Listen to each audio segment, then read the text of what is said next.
Hello and welcome to Love Thy Lawyer, where we talk to real lawyers about their lives in and out of the practice of law, how they got to be lawyers, and what their experience has been. I'm Louis Goodman, the host of the show, and yes, I'm a lawyer.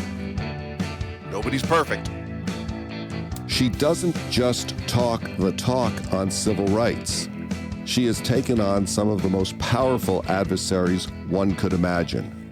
Yale University, the California Department of Corrections, the City of Oakland, Alameda County, AMTRAK, and one of only a handful of black women to have argued a case in front of the United States Supreme Court. She is a successful business person, a Northern California super lawyer, Assembly District 18 Woman of the Year, and National Lawyers Guild Champion of Justice, among many, many honors that she has received. She has run for District Attorney of Alameda County, and she's running again. Pamela Price, welcome to Love Thy Lawyer. Welcome. Thank you. Thank you for welcoming me and having me on your show, Louis. Thank you very much. Well, it's a real honor to talk to you. As we were talking before we started recording, I don't really know you personally, but I have been very impressed by the history and resume that I've found in doing some research to prepare for this interview. Thank you. Let me just start by asking you, where is your office located? My office is remote. I've been remote since 2019, and since the pandemic, I really became remote. So I was able, fortunately, to transition in 2019 to a remote operation. So I had a arrangement, as many lawyers do, with an office where I could receive clients and where I would see clients. But since the pandemic, that's over. So we're just doing everything on Zoom now. We're in the cloud with everyone else. I know the situation. What sort of a practice do you have? I'm a civil rights lawyer, as you've indicated. I've been practicing civil rights litigation since 1991. And where are you from originally? Cincinnati, Ohio. Now, you had kind of a checkered early career in high school, is that right? I did. I was a high school dropout. I was a foster kid. So when you're in the foster care system, your education kind of goes out the window. I also spent some time in juvenile hall, and they don't really educate you either. So I was going in and out of high schools I went to 3 different high schools before I finally dropped out. And so, it really was a miracle that I made it from the streets of Cincinnati to Yale College. Well, I know that you did go to Yale University, and I'm wondering if you could tell us a little bit about the miracle that took place between the time that you were essentially a juvenile delinquent, in your words, reading off of your website, to becoming a Yale University undergrad. Yeah. I very much was unfortunately a juvenile delinquent, and not a bad kid, but just kind of reckless and hard-headed. And I emancipated when I was 16, and I was still trying to go to school because my birth mom was a teacher, and so she gave me a great foundation. And I had 3 foster mothers that constantly told me, get your education, stay in school. That's the one thing that no one can take from you. And so I heard that, and even after I dropped out of high school, I stayed in touch with my high school, and I called my high school one day just to check in, and they said, where have you been? We have been looking for you. You have been accepted to Yale College. You need to come back here and finish high school so we can get you to Yale College. Wow. So what was the experience of going to Yale like? I mean, that's quite a change from being in the streets of Cincinnati. It was. I went to an all-black high school, and so you could imagine when I got to Yale and there were less than 300 black students in a university of 5,000, it was culture shock. I got a full scholarship to go because I was an emancipated minor. And, so I appreciate that I got a great education at Yale. It's a great educational institution. I took advantage of as much as I could. I did my junior year abroad at the University of Dar es Salaam, Tanzania, in East Africa, and I never would have gotten that opportunity but for the fact that I was a Yale College student. So I appreciate that. Unfortunately, I had an opposite experience where I was sexually harassed by a professor and ended up having to be joining part of the first sexual harassment lawsuit in education under Title IX, where we sued Yale to have a grievance procedure and to establish that sexual harassment in education is illegal. Do you think that that experience in being involved in that lawsuit helped guide you towards being a lawyer yourself? Definitely. The lawyers who represented me as an undergraduate, they did it pretty much pro bono. None of us had any money. And they were innovative and creative and committed and passionate about helping us. And when you see that expressed and demonstrated, it has to have an impact on you. So, yeah, it did. I want to go back for a moment to your junior year and your experience in Africa and how your experience as an African-American woman in Africa felt. Very interesting, very challenging, very inspiring. Everywhere I went, people said, they knew instantly that I was not a native African. And they would ask me, where are you from? And when they figured out, or I would tell them, I'm from America, I'm an African American, they would always say, welcome home, sister. Wow. So many people told me, welcome home. Wow. And that was, just your heart, just like, oh my God. And so I loved it there. They embraced me.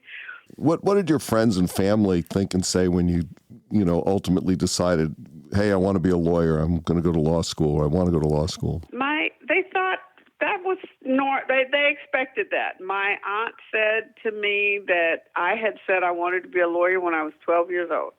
I have no recollection of that. So my family was not surprised. My friends were not surprised. They were elated for me. They thought, that's perfect. You should be. If anybody should be a lawyer, you should be a lawyer. Yeah, I think they were right about that. Did you take any time off between graduating from Yale and then going to law school? No. I'm the poster child for stay in school. And Where did you go to law school? I went to UC Berkeley. Now, that's a change, too. I mean, coming from the East Coast and Yale and the cold winters to being in beautiful Berkeley, California. Yes, very much so. It was a change I wanted. My last year in New Haven, we got snowed in, and meaning we could not go outside for more than a week. And that much snow and ice, I said, California sounds good to me. Well, I graduated from the University of Rochester in upstate New York and then came out here to go to Hastings. All of that was very much on my mind. Yes. Snow and ice, no, never again. How was that experience at Berkeley? I guess it was Boalt at that time. Now it's called Berkeley Law. Yeah, it was Boalt, and it was challenging. Law school is very challenging. It makes you question who you are, question where you came from, and what do you want to be when you grow up. All of those things get very, imposed on you. You have to kind of go work your way through that. So law school was very challenging for me. How about taking the bar exam? How'd that feel? Challenging, but I had to get into a space where I had to focus. And I think it served me well. And if nothing else, I suppose law school trains you to focus. I will share with you, when I took the bar, I did the bar prep, but I also made it very physical. It was like I went into training. So I would work out and I would study. And by the time I got ready to take the bar, I could hear the Rocky music in my mind, right? Like I'm like Rocky, ready to do this thing. And that's how it felt, very much like this is the ultimate challenge. I'm getting into the ring. I'm going to beat this thing, and I'm going to pass this bar. And I did. So I was grateful. Yeah, I kind of did the same thing. I trained and ran a marathon that summer. And took the bar. And that's all I did is I trained and I studied. But those two things and being focused really got me through. Yeah. I think that's the key. What was your first legal job when you got out of Boalt? I went to work for Bayview Hunters Point Community Defender's Office in San Francisco. And how did you move from there into your own very successful civil rights practice? I realized that I wanted to do more than just practice criminal defense. I was very intrigued with civil litigation. I had worked on some civil rights cases while I was in law school. I had interned with some civil rights lawyers, and obviously I had my own case and had that experience. So I really wanted to be able to do civil litigation as well. Now, I'll tell you what impresses me is, a lot of people say, well, I, want to do something about civil rights. I want to do something about Black Lives Matter. I want to do something to help people in the community. That's great.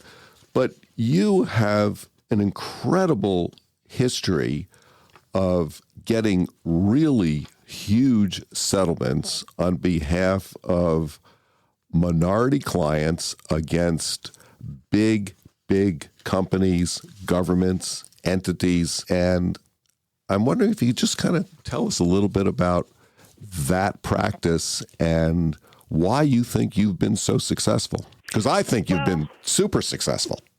Thank you.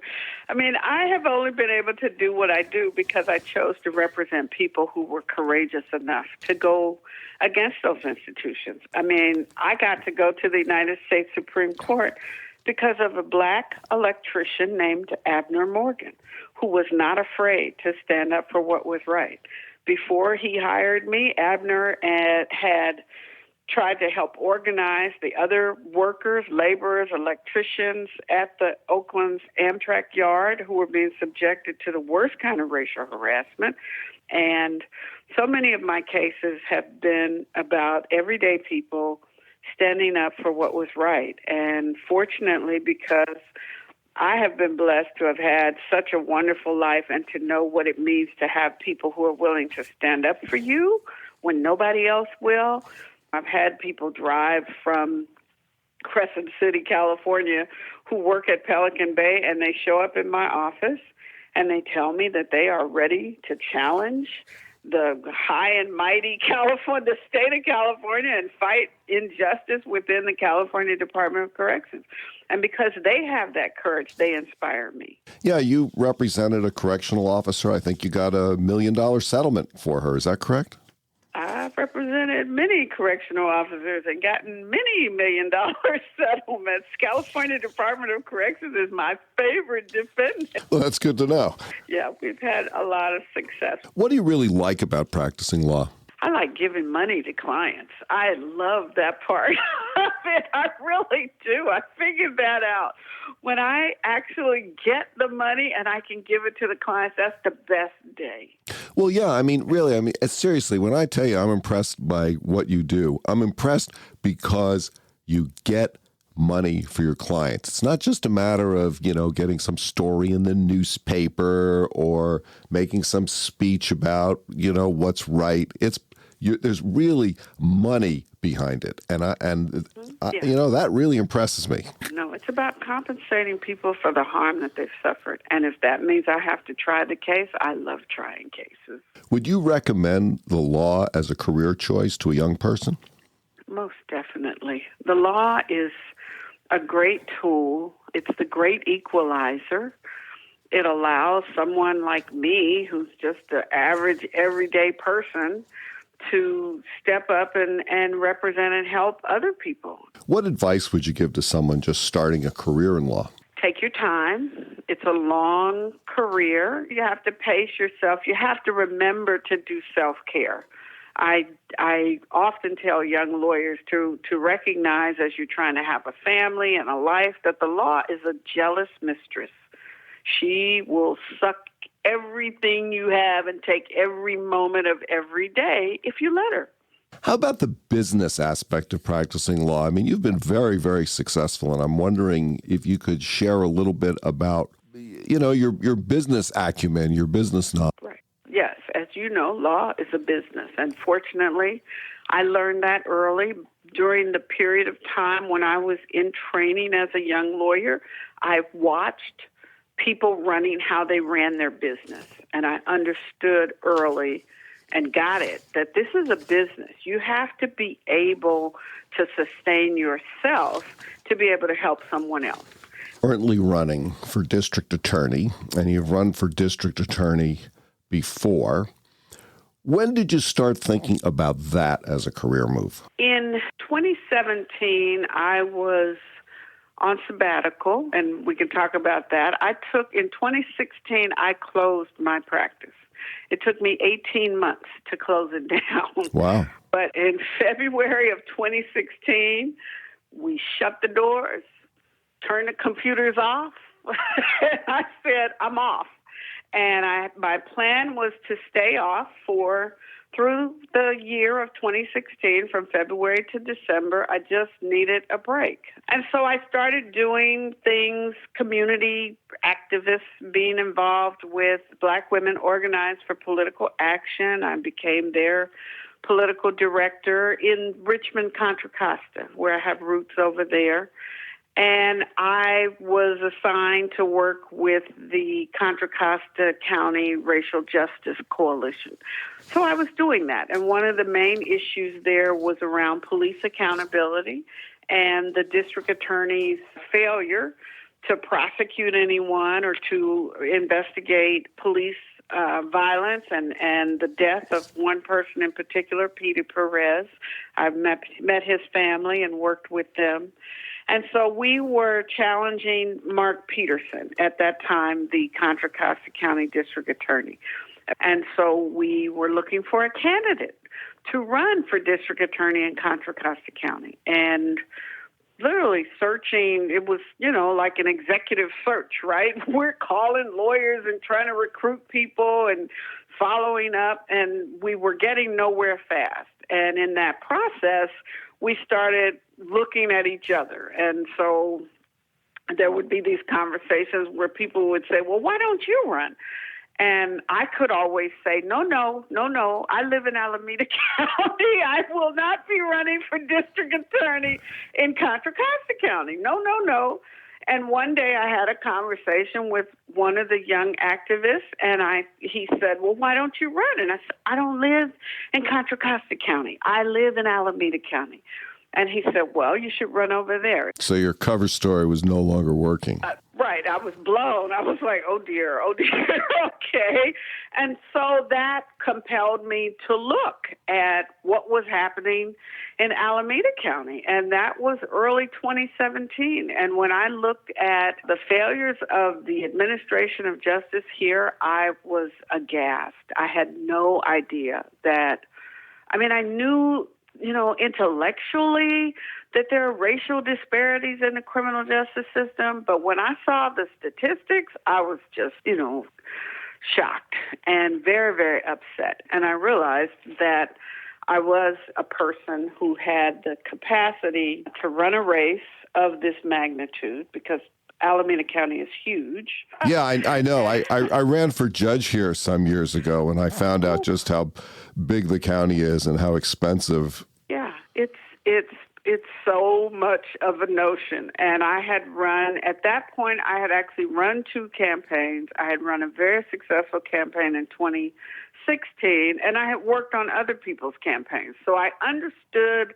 the political skill that you have to be able to run a campaign. Well, you're not really a professional politician. So what do you think of campaigning and raising money and the things that are required in order to run for office? It's not great. The raising money part, it doesn't bother me personally, because I've raised money for nonprofits. I've raised money for the Leukemia Society, for the Lawyers Committee for Civil Rights, for Friends Foundation. So I can raise money. I'm not bothered by that, but I am bothered by money in politics. And I realize that I'm in a unique position. You really have to have a different kind of skill set. And even as lawyers, we as lawyers think things are orderly and there are rules and you have to have integrity and your qualifications. what I have learned is qualifications mean nothing in this political game. It's really a game, and it's about who you know, how much money can you raise, and how much name recognition do you have. And those are the only things that determine who's going to win or lose, which is crazy. It's a great challenge to have to run for office. And it's unfortunate that it's that difficult. So I am a corporate-free candidate for a reason, because I believe that money in politics is detrimental to our democracy. And I've seen that firsthand. Let me just stay on the money issue here for a minute. The last time around, the word on the street, at least was, and maybe you can kind of clarify this, is that you'd gotten quite a bit of money from George Soros, who supported a number of progressive candidates for district attorney around the country and other offices around the country. And if you did get some money from him, I congratulate you, and I'm wondering how you were able to tap into that resource. I wish. I didn't get a dime from George Soros. Mr. Soros has the capacity to fund his own, what we call independent expenditures. And this is what most people don't realize, that there's the candidates, and the candidate has to raise his or her own money. And then there are these other things, these PACs, basically, and they're called independent expenditures. And anybody can come together, a group of people can come together, or an individual can create a PAC and put as much money as they want to in the PAC. They can't give it to the candidate, because as candidates, we have campaign limits. So Mr. Soros chose not to give me anything, and I don't know how to contact him, quite frankly. But he made a decision nationally, and in particular in 2018 in California. I was part of a class of progressive prosecutors across the state. There were 9 of us who were running in different counties to try to bring the criminal justice system forward from where it is. And the only one who was successful was Dinah Becton in Contra Costa County. So Mr. Soros was part of that initiative. And so people said, oh, he's giving her money. No, he didn't give me a dime. But he used his money as part of the effort to support myself as well as the other 8 candidates in California. Okay, well, really, thank you for clarifying that. What do you think it's going to take in terms of money to run a campaign countywide in 2022 in Alameda County? I think it's going to take $500,000 to run our campaign. I think we can get it done in $500,000. I expect that there will be other people who will spend millions of dollars on this race. Do you have a 30-second elevator speech?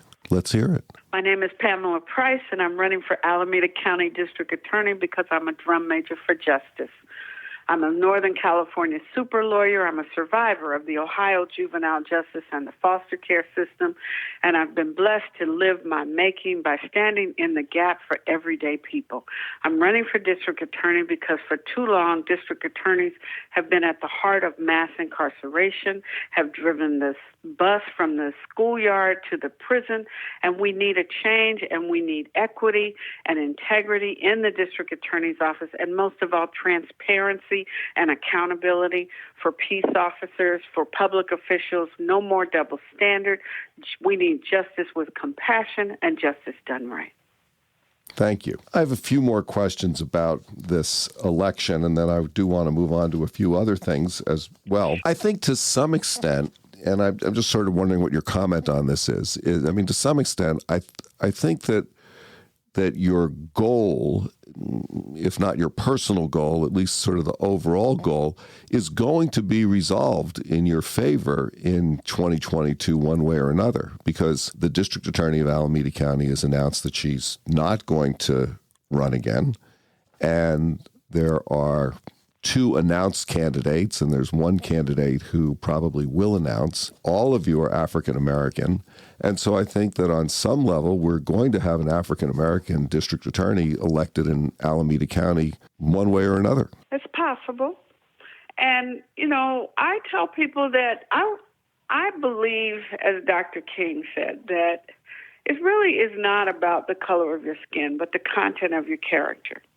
And I say that not to denigrate the other African-American candidates that may or may not come into the race, but to recognize that my background and experience has been one of fighting for justice and fighting for the civil rights of people, and that my orientation is completely different. I bring an innovative, completely new approach to criminal justice reform and to the administration of justice.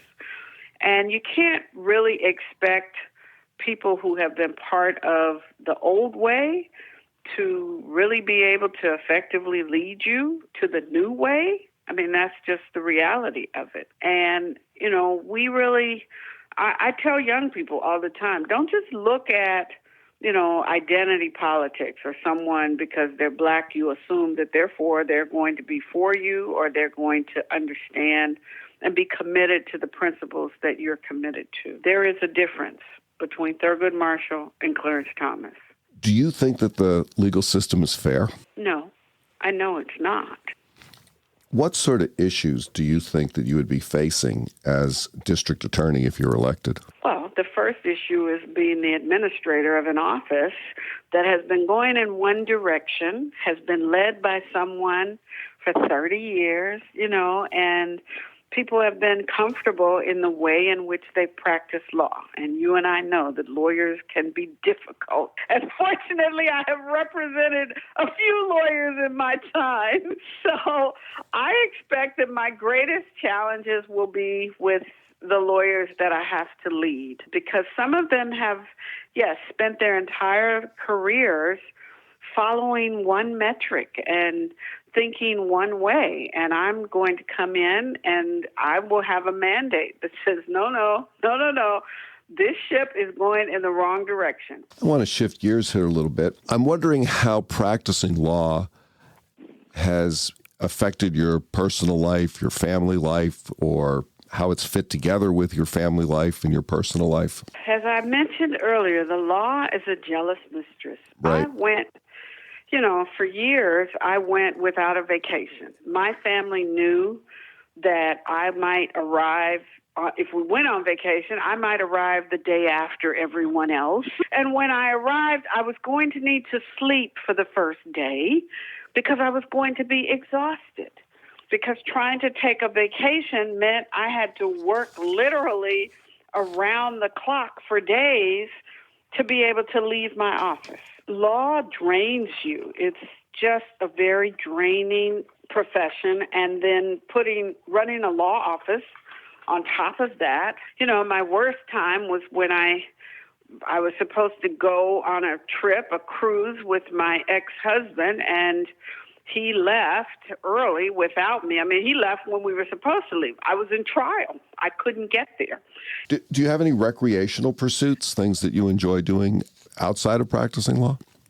Yes, I love running, and that became a salvation of sorts for me because I started training with the Leukemia and Lymphonia Society.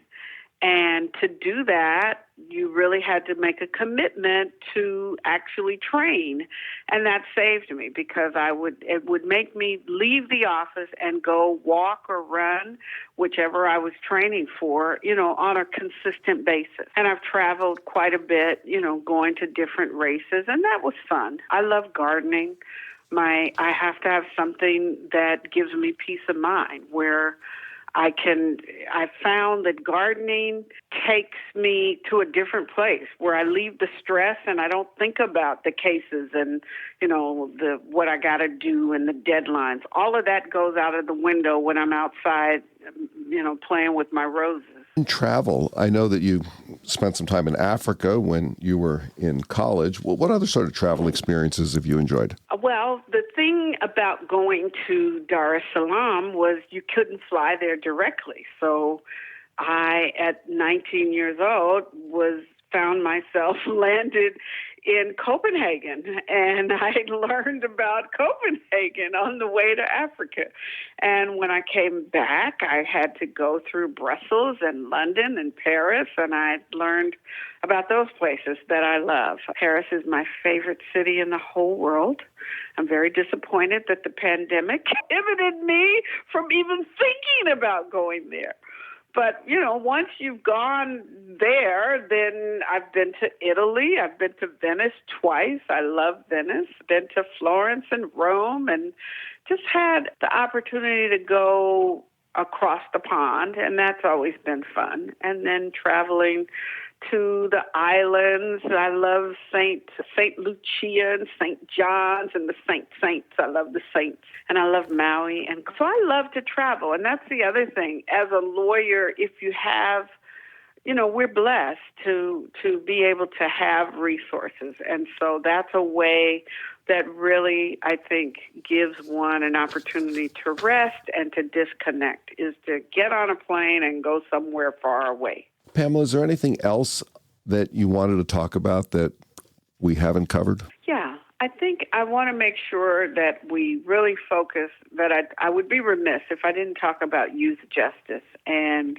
because that's something that across the board everyone is concerned about. When I talk about public safety, I recognize that people want to feel safe, and they want to feel that their kids are safe.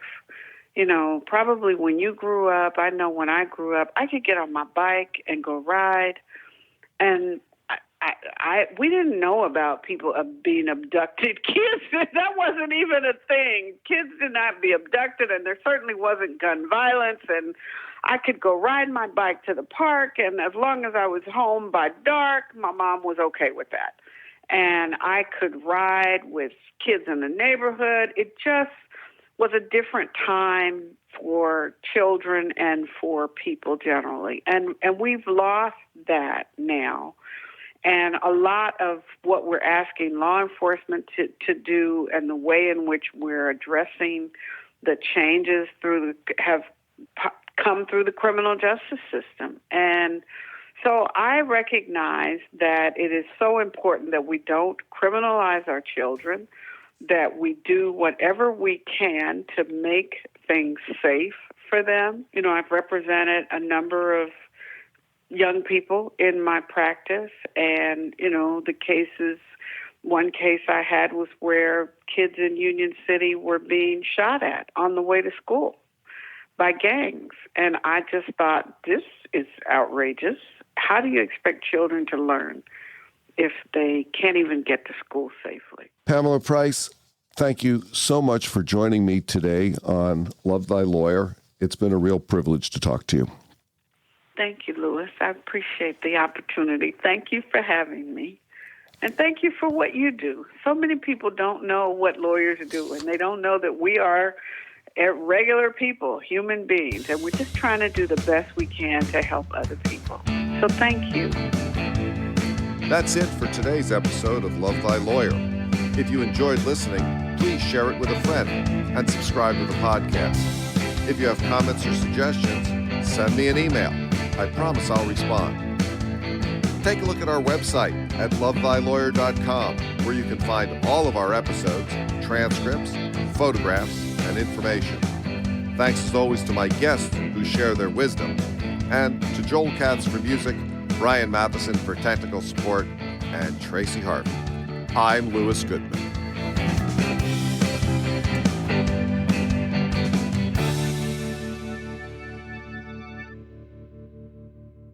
I hope that the voters will look beyond the color of my skin. I am unapologetically black and proud, and have been that way all of my life. But that does not define me. I've traveled the world, and I've engaged people in countries around the world, and I've recognized we all bleed the same.